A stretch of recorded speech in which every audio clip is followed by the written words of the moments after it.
conserver cette position avec les points qui vont avec, ne pas essayer d'aller chercher Marquez, maintenant intouchable. Oh non, dans le dernier tour, c'est Philippe, il a une grosse marge de sécurité. La Nico Terol, 3 secondes 9 d'avance pratiquement sur ce groupe de 4 qui vont se gêner. Pour l'instant, c'est Smith qui est en 3e position de ce groupe. Voilà, Marc Marquez qui va aller chercher son 6e succès. Il en avait enchaîné 5 d'affilée. Voilà de quoi reprendre les commandes du championnat et surtout se débarrasser d'Espargaro. Il y aura dans son sillage que Terol, son 2e d'aujourd'hui. Là voilà, cette bagarre pour la 3e place à 4 pilotes. Cortese ou Vasquez. C'est la grosse cote dans ce dernier tour pour Smith pour aller battre ces deux-là.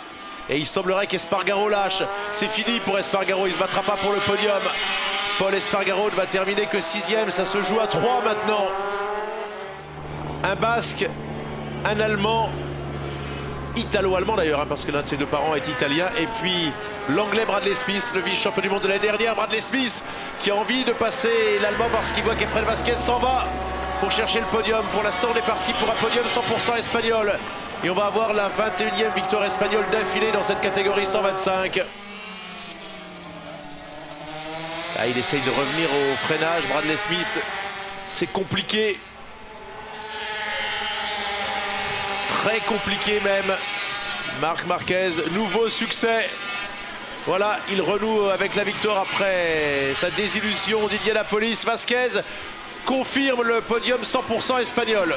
Et oui, et du coup c'est Terol qui a passé Cortese dans les derniers mètres, mais Vasquez a conservé ce podium. On est content, regardez évidemment, avec Tarantegui ici qui se jette dans les bras des mécaniciens de l'équipe Derby 20. Vasquez donc qui refait un podium après le premier obtenu au Qatar. Vous avez voulu dire Smith, non, Jackie? Oui, Smith a reparti. Smith, pardon.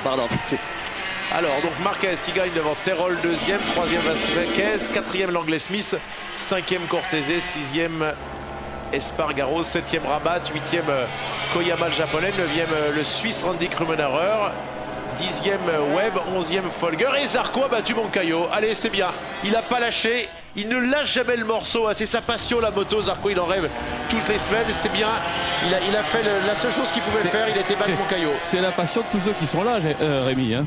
Et oui, la passion qui des fois nous fait tromper. Merci d'avoir rectifié, Philippe. Ah bah ça arrive hein, dans le feu de l'action. Hein. Et lui et Felon, il la vit vraiment à fond. Ils vivent que pour la moto, alors qu'il y en a d'autres qui, quand même, le reste de la semaine, Sandro Cortese, par exemple, a d'autres activités. Fred Corbabeuf nous l'expliquait.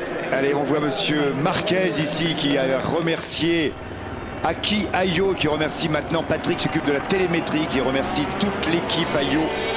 Voilà d'avoir donc si bien travaillé. La 7e victoire italienne de l'histoire ici. Fausto Gresini a gagné 3 fois en 125, en 1985, 87 et 91. Pier Paolo Bianchi a gagné en 80. Ezio Gianola en 89. C'est pas lui que vous m'aviez présenté à Monza, Gianola. Oh là, oh là, oh là, oh là, oh là.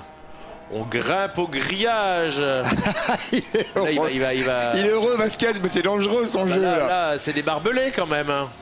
C'est des barbelés, ça s'appelle. Il y a les copains qui sont venus d'Espagne ici, du Pays Basque, de San Sébastien et d'autres villes de la région basque, et ils sont là pour applaudir leurs copains qui viennent monter sur le podium. Il avait raison au soir d'Indianapolis, je ne vais pas en rester là, je veux remonter sur le podium le plus rapidement possible. Et bien voilà ce qu'il a dit, il l'a fait. Bravo Efren.